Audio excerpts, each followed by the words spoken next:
Aboriginal and Torres Strait Islander viewers are advised that the following program contains images and voices of people who've died.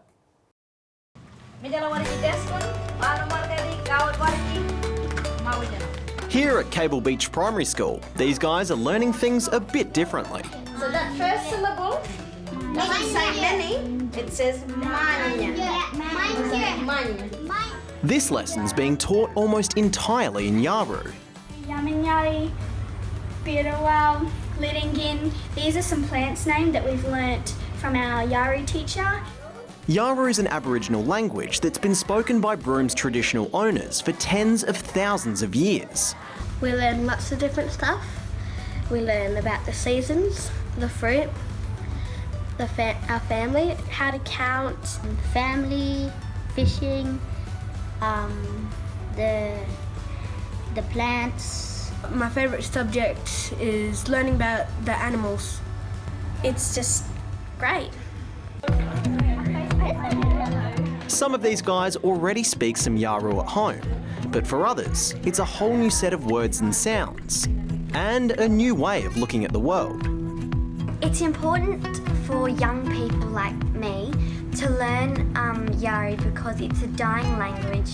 It makes me feel important because I am keeping Yawuru alive.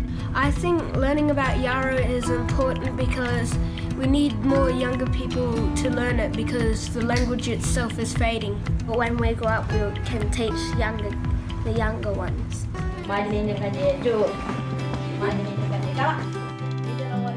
There are a number of schools around Australia that teach local Indigenous languages, but what sets Broome apart is that every kid in every school in town is learning the same language. They say it's part of a big push to make Broome the first bilingual town in Australia, meaning everybody will be able to speak two languages.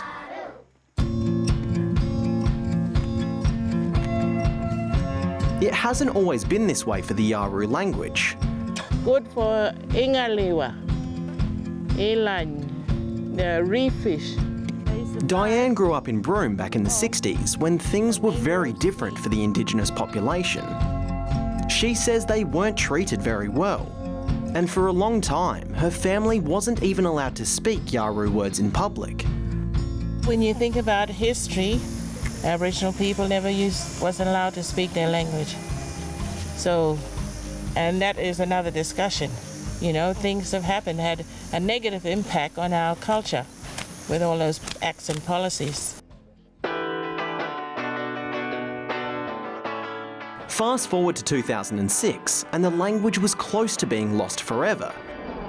So Diane and a bunch of elders got together to save it. They helped to set up the Yawuru Cultural Centre, and now the language is coming back in a big way. You can see it everywhere. It's in the parks and on street signs. And with 1,000 kids now learning the language too, Yawuru culture will stick around for many years to come.